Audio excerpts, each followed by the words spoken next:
I've been using FME for a long time. Actually, the first time I was introduced to FME was at a conference that they used to have in Vancouver, which was an awesome conference. It went on about 3 or 4 years, then it kind of peters off, but it was called the GIS. I think it was just GIS. It was GIS 92, 93, 94. So anyway, GIS 94 happened to come down. Saw a couple of guys at a table converting something called an FC1 file. Anybody know what an FC1 file is? Ooh, look at that. We've got some BC people in here. That's an extension for a file format or a microstation file that stored all the forest inventory data for British Columbia. It was great data. It was just fantastic. And we had to convert it to ArcInfo, and we had all sorts of issues, and FME came to the rescue along with some third-party tools. I think it was MRF Clean. That rings, that goes a while back. So nonetheless, I've been around this FME product for a while. And switched from forest industry into the municipal realm now. So I'll give you a little, we're going to have some technical issues here possibly, but this is what I'm going to talk about, something called CKAN. And before I get into that, I'm just going to tell you a little bit about the City of Surrey. So I work for the City of Surrey, which is a neighboring municipality here to Vancouver. It's currently the 12th biggest city in Canada, the second biggest city in British Columbia, with almost 500,000 residents. Growing very quickly, there's lots happening, and it keeps us on our toes. We've got quite a huge GIS department there. I think we're up to, I don't know, Chris, 15 people, something like that now. So we're building apps, we're building a lot of web stuff, and FME helps us along quite a bit. So I'm going to talk a little bit about CKAN. So you guys, anybody here know what CKAN is? Okay, we've got a few more hands. So CKAN is something, I'll get into the details in a moment, but it's actually an open data portal, so it allows organizations to catalog data and share it. Right now, we're using FME to power kind of a spatial data downloads for the data that's in that CKAN application. I'll talk a little bit about that. And then mostly I'll be doing a demonstration just so you can get a feel for how it works. And I'll talk a little bit about the I can't say that word, obligatory FME workspace screenshot that you'll see a little later. So, so first of all, CKAN is an open source data portal, so Paul will be happy. Completely open source, runs on Linux, uses Postgres SQL in the background as a database.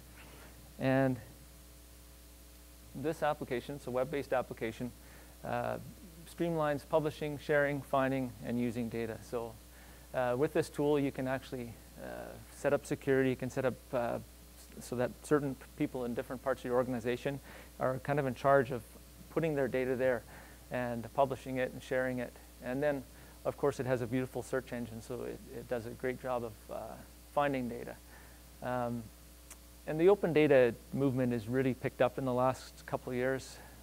Drew will know there from Socrata. It's really booming. People want transparency in government, so they're asking for data. They want to know how many expenses the GIS guy used when he went to the latest conference. Don't ask me why, but for some reason they want to know that. So we're here to help them, and it's amazing some of the data sets that we're getting. It's not all spatial. It's mostly tabular stuff. You know, it's very interesting stuff. But we need a place to house that and share that. So we chose CKAN. We went through a little bit of looking around, trying to find something. We've something called DKAN, which is basically the same version, but running on a Windows platform, a Drupal platform. Wasn't quite robust enough or quite there yet, so we chose CKAN. FME comes in on the data preview side of it, on more of a spatial side, but CKAN itself actually has a data preview built right in. I'll see if I can give you a quick demo of that. It does have a spatial data preview, but it only works for CSV format. Analysis, you can do some dynamic graphing of data within the application. And of course the social features, so you can start to do some social interaction with the different data sets. If if you're interested in making comment about it, you can go ahead and comment, and someone can comment back. And the link to our open data site is called just data.surrey.ca. I think I've got a couple screenshots here of other organizations. So the whole U.S. data government open data site is based on CKAN.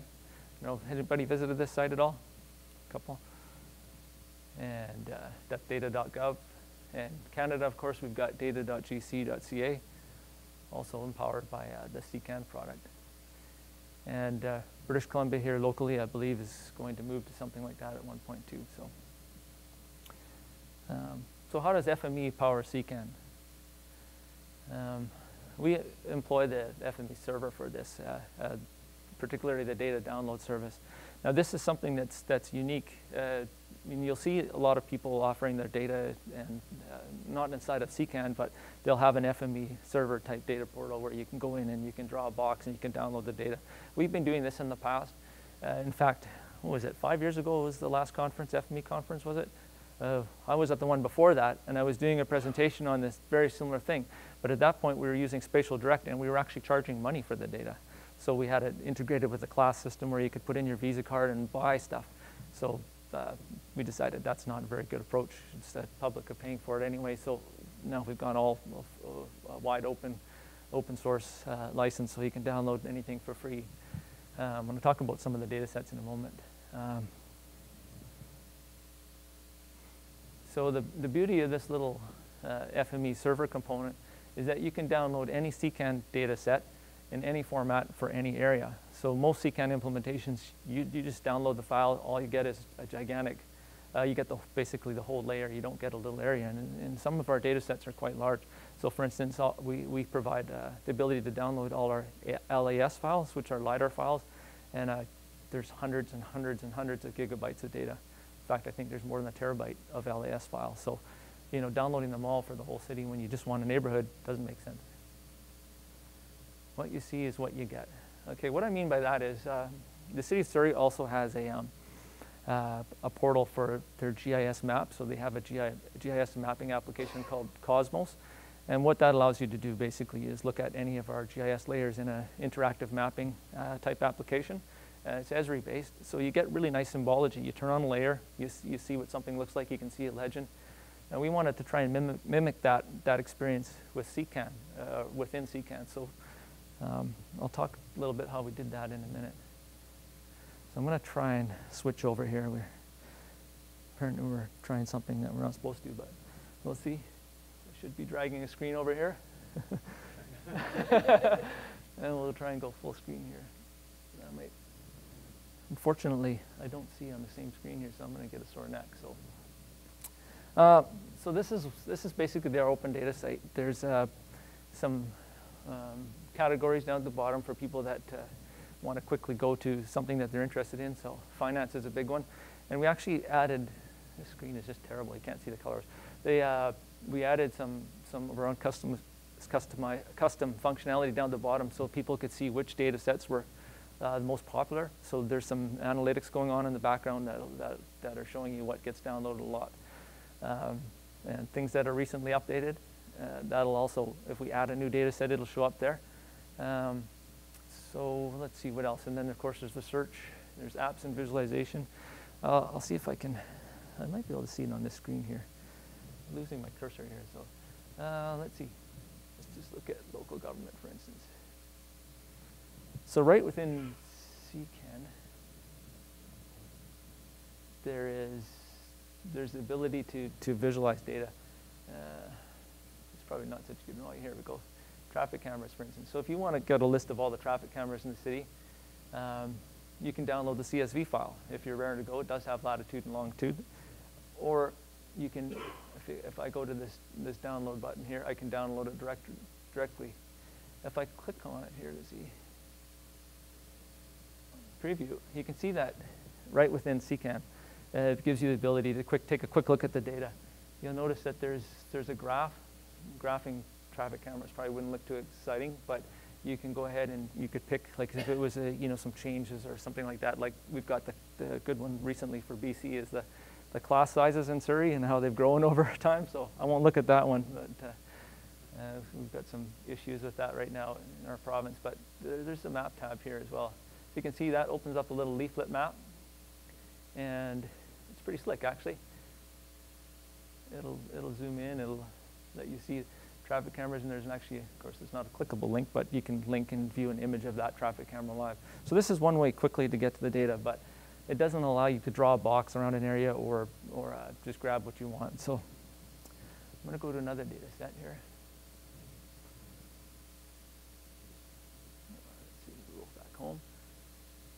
first one I'll pick at is LiDAR. So you can see we've got the raw LiDAR data. We've got a LiDAR hillshade. So the LiDAR hillshade is a derivative product, basically taking the LiDAR points, creating a nice looking map. And you can see here, instead of just download, we have an option to download via map. So that will open up a customized screen here, a customized map. So this here is actually an Esri-based, JavaScript-based API map. And what it does is it pulls our data, the same data that you see on in our mapping system, or online mapping system. And what's nice about this is it allows you to preview it just like you would in our mapping system. So while we're on this data set, I'll quickly show you how this works here, and then I won't have to do it again. There's not too much to it. Basically, you draw a box. Okay, so I want LiDAR, not LiDAR data. This is a TIFF image, so I want to download a TIFF image of this representation of the LiDAR for that area. And all I have to do is punch in an email address here. And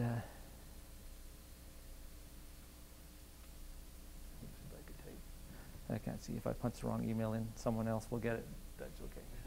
So what will happen then is you can see there's a little message up there. You can't read it. Your data request is being sent to the City of Surrey. It's queued up, and it'll be emailed to you in 5 to 60 minutes. It usually happens within a minute, depending on the data set. So it's a very easy way to get the data. So I will get an email shortly and download that data. Now, I'm going to go on the technical side in a moment here, but I'll just show you the LiDAR again. This time, we want the raw LiDAR data. So I'll explain how this works again.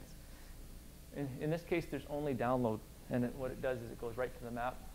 It doesn't actually show you anything, but it still lets you draw a box, and this will actually extract the LAS files, which are quite huge. So FME Server does a fantastic job of queuing stuff up. If you have multiple engines running on your FME Server, you know, this will run for a little bit, but other people will be able to get their data at the same time, so it works quite well. I'm just going to go back to the presentation here, try anyway.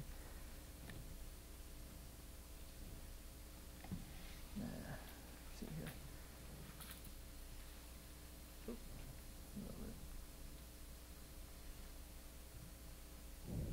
Do you guys see the presentation? Oh, I'll probably have to drag it back off of there. Oh, hang on, no, that's the presentation. Okay. So there's the, you know, like, I won't try and say that word again, I'll just mess it up, but currently this supports 200 data sets. Now, this has evolved a little bit, this workspace.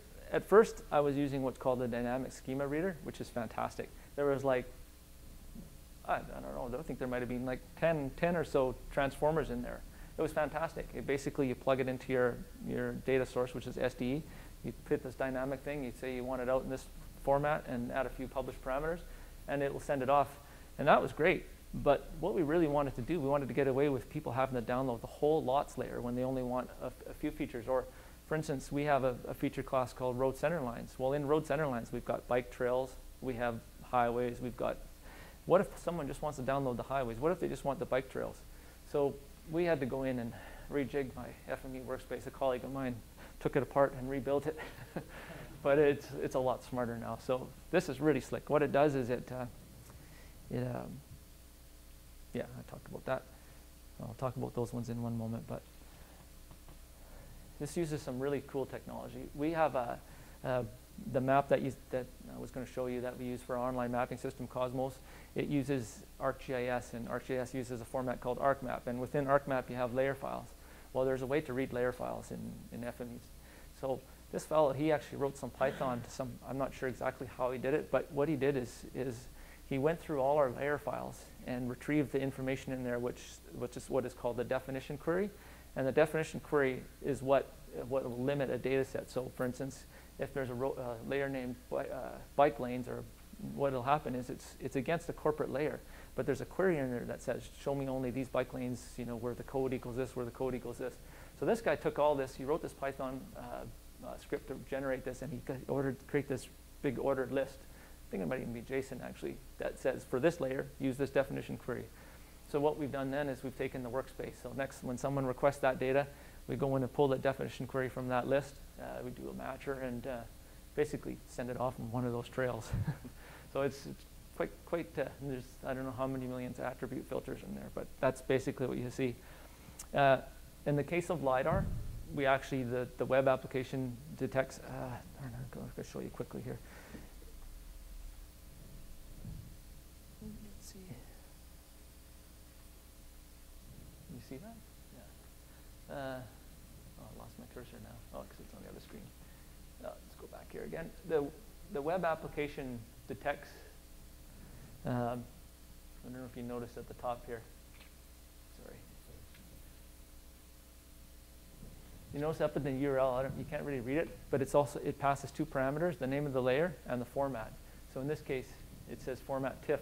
So we pass it into the FME workspace, into FME server, and if it says TIFF, well then it knows, okay, well I need to use the TIFF, the TIFF workspace versus the vector workspace. So the same thing, all of a sudden you want the LiDAR data, it just reads the parameter from the URL and it goes off and it just grabs you the LiDAR data. Okay. So very, very powerful. And coordinate extractor, we also, we take all our, of course, all our point features and add Latin long to make them useful. So that's basically the presentation. I could have gone through the demo a little more detail, but if you have any questions, run them by me and let's see if we can answer them. Anyone have questions for Mark right now? Yes, in the back. I'll just bring the microphone to you.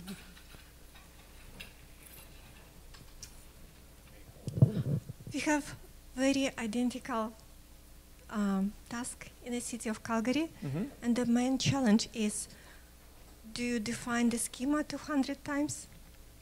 Basically, yes. In an event, that's true because we have a lot of fields that go along with bike lanes that the rest are redundant. So there is no way around that? No. That's why the dynamic schema was so nice, but then people complain there's too much information. So unfortunately, there's a lot of, maybe there's something that SAFE can help us with there. But at this point, there's a lot of hard coding, Thanks. unfortunately. Other question? Yes, back here. Okay, so I think what your goal was when we're in the application to download the data, you want it to look like Cosmos, that is your interactive mapping application. Now, so the way you're doing that is having FME extract out just the small chunk, that one layer from the ESRI data set to put up there, as opposed to, say, embedding some ArcGIS stuff inside CKAN? That's true. That's true. So this is sort of another way to get that data over here more directly, more simply, maybe. Yeah. CKAN is working on building in something like this at some point. But what I didn't show you there was that, let's see, buildings, I don't know, city points of interest. So I click File Geodatabase. I don't really want to download a file. Actually, I forgot to mention that wherever you do see just the download as well, the nice thing about that FME server workspace, sorry, I'll get back to your question in a second, is that it can be used to actually generate all the static stuff too. So we have a little port, we put another filter on the front. We say we just want to update all the static files, zip them all up and put them on the server. So we use that same workspace. Instead of passing in a little box, we just pass in the whole extent. And we've got all our data in our catalog updated as well. So hopefully in the future we'll be able to write to CKAN at some point, but that would be fantastic to add a reader and writer on top of the stack. So to get back to your question here, so this download via map, what you actually see is actually, in the case of the LiDAR, you just saw some information. It was just basically an image, but I've added the functionality so you can actually click on any feature and get a quick, you'll actually see the attributes that you're going to get as well. So you know which fields that are going to come out before you go ahead and download it. But this uses the exact same map service as the Cosmos does. So you see exactly what you would if you were in the online mapping system.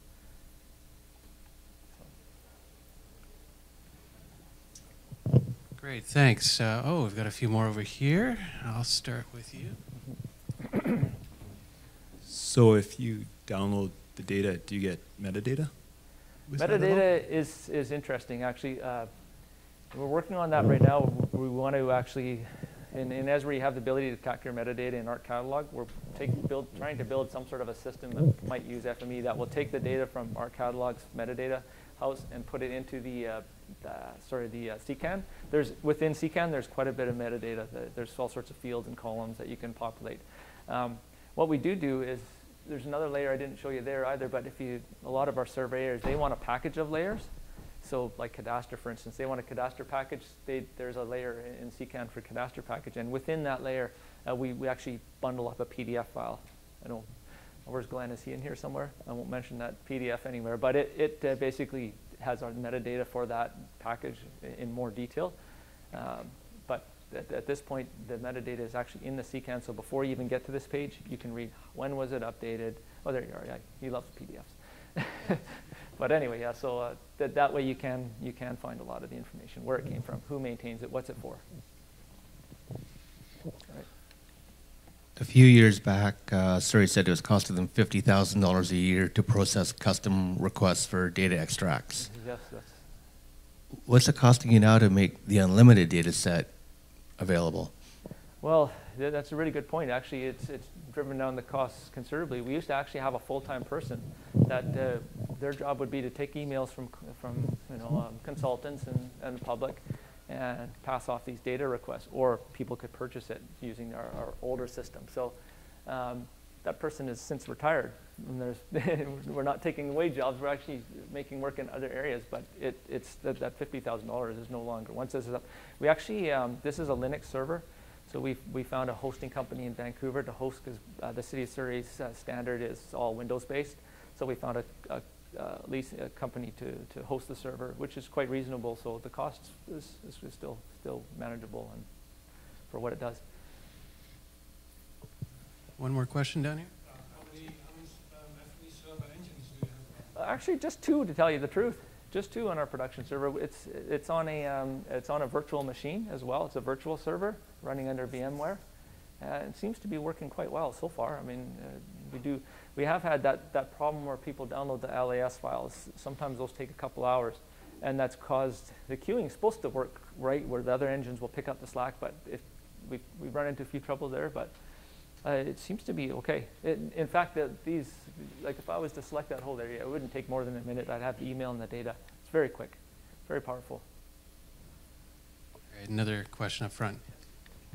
Just want to confirm the CKAN system backend. You mentioned about that system support PostGIS, but in your case, you don't use PostGIS, right? Backend. Not PostGIS. The CKAN application uses the database Postgres. Okay. So we might have got So metadata store within that environment. Yeah. Source data still coming from your enterprise database environment, that ArcGIS or whatever. Yeah, from our ArcSDE, which is Esri, and then transformed via FME to the format that you want and downloaded. That's right. Thank you. And any further questions? Dale. Uh-oh. I want to just say to Mark that that dynamic schema business, we have a few things in the pipeline that may warrant a few trips down to visit you, because I hate to see you having to do that, and also the friends in the City of Calgary as well. I think we can figure out some ways. It gets trickier to work with dynamic schemas in an FME environment, but we're trying to do that. And I know it can be very powerful if you combine a feature reader, and there's a thing called a schema from table reader, and we're working on something else we've already used dynamic schema, but we got something where we're going to be able to change schema in a workspace. So that would let you knock stuff off. Because that's really your need. You want to knock stuff off. In our case, that's right. Yeah. Right. And I think also probably the City of Calgary the same thing. So let's keep in dialogue. Yeah. Sounds great. It's good news. Oh, another one in the back. Yes. With some of the connections, I was going to ask how many people have used open portals. There's a quick question of getting to data, apart from somebody down the front. Just a few. So the question I had, as you know, we spoke, and I'm playing around with the Australian data portal, and one of the other links is to go the reverse way and connect directly with FME to a hyperlink. So with the download one, rather than being a download, could you connect directly to get that format using FME to connect to the service that's there instead? Oh, sure you could, yeah. Basically, the CKAN, it's all written in Python. So we basically, there's a little Python call in there that goes and creates the URL to this map. But there's no reason why you couldn't create it directly to the FME service and just click download, and it would be live. It would just hit the request service and pull the data right in. You wouldn't even know it. I mean, right now it's coming, when you click the download as file, it just comes from a file server. But in theory, yeah, that's a really good point. Good idea. Have to download it to a file and open it back up again. Exactly. It's a great idea. Yeah. Connect direct. Then I wouldn't have to keep updating them on the server either, because it'd be live every time. It's a good idea. For that 2-hour LiDAR process. Oh yes, no, that one unfortunately, yeah, we can't do much about. I do offer all the orthos on there. I don't know if Robert Schultz is in here, but he's from the RCMP, and he takes our ortho photos and converts them to Mr. SID for us. And so they are available in Mr. SID format, but even then they're 10 gig, about 10 gig downloads, so in 3 sections or 4 sections. So people are downloading that stuff nowadays. You know, my son downloaded a game the other day. I can't remember how many gigs it was. I think it was 6 gigs or something. And download, like. Well, this officially isn't launched yet. It's something that has to go through the council and has to be, you know, done a certain way. So I mean, it's been in production for a while, but we do. I had another version in between the Spatial Direct one and this one, which is still live and it's on our website, and we get over 7,000 downloads a year through that dynamic data service. Mostly consult. There's so much building going on in City of Surrey that people are needing. It's mostly contractors and developers, and yeah. Mostly CAD type stuff. Great. I think that's it. I want to thank you, Mark, for the presentation. And I think that's the last one before our break.